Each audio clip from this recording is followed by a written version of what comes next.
বাংলাদেশে বিষধর সাপ রাসেলস ভাইপারের আতঙ্ক ছড়িয়ে পড়ছে। গণমাধ্যমে প্রচারিত তথ্য বলছে, চলতি বছর এ পর্যন্ত পদ্মার তীরবর্তী রাজশাহী, রাজবাড়ী, মানিকগঞ্জ সহ বিভিন্ন জেলায় রাসেলস ভাইপারের দংশনে অন্তত 10 জনের মৃত্যু হয়েছে।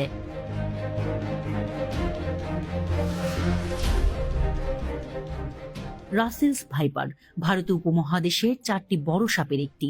ব্রিটিশ শাসনামলে ভারতে কাজ করতে এসেছিলেন স্কটিশ সার্জন প্যাট্রিক রাসেল। 1796 সালে তিনি এই সাপ সম্পর্কে গবেষণা করেন। তার নাম অনুসারে এই সাপের নামকরণ করা হয় রাসেলস ভাইপার।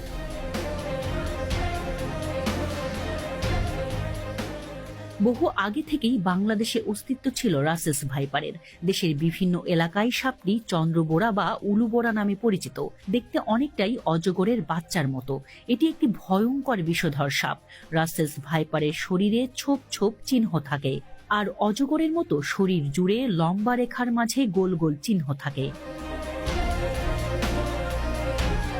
অত্যন্ত বিষধর প্রজাতির এই সাপ বাংলাদেশ থেকে বহু আগেই বিলুপ্ত হয়ে গেছে বলে মনে করা হলেও সাম্প্রতিক সময়ে এর অবাধ বিচরণ ভাবিয়ে তুলছে বিশেষজ্ঞদের।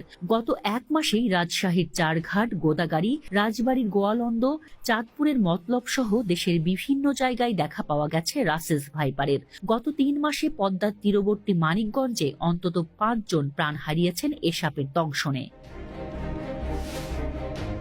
সাপটি এর স্বাভাবিক চরিত্রও বদলাচ্ছে। ঘন ঝোপ ও পরিত্যক্ত জমি অপেক্ষাকৃত কমে গেছে, তাই রাসেলস ভাইপার এখন কৃষি জমিতেই থাকে। সাপ সাধারণত মানুষকে এড়িয়ে চলার চেষ্টা করে, কিন্তু রাসেলস ভাইপার সাপের স্বভাব একেবারেই উল্টো। সচরাচর মানুষ দেখলে পালিয়ে যায় না, নিজেদের বিপন্ন মনে করলে হঠাৎই আক্রমণ করে বসে। বিষধর সাপ হিসেবে পৃথিবীতে রাসেলস ভাইপারের অবস্থান 5ম, কিন্তু হিংস্রতা আর আক্রমণের দিক থেকে এদের অবস্থান 1ম। আক্রমণের ক্ষেত্রে এই সাপ কতটা ক্ষিপ্র! 1 সেকেন্ডের 16 ভাগের 1 ভাগ সময়ের ভেতরে কামড়ের সম্পূর্ণ প্রক্রিয়া সম্পন্ন করতে পারে। বিশেষজ্ঞদের মতে সাপটি এখন পানিতে চলতে পারে বলে বর্ষাকালে কচুরিপানার সঙ্গে বহু দূর পর্যন্ত ভেসে জায়গা বদল করতে পারে। চট্টগ্রামের ভেনম রিসার্চ সেন্টার তাদের ওয়েবসাইটে জানিয়েছে, শুধু বাংলাদেশ নয়, ভীষণ রকমের বিষাক্ত রাসেলস ভাইপার আছে ভারত, ভুটান, থাইল্যান্ড, কম্বোডিয়া, চীন ও মিয়ানমারে। এ সাপ সাধারণত ঘাস, ঝোপ, বন, ম্যানগ্রোভ ও ফসলের খেতে বাস করে।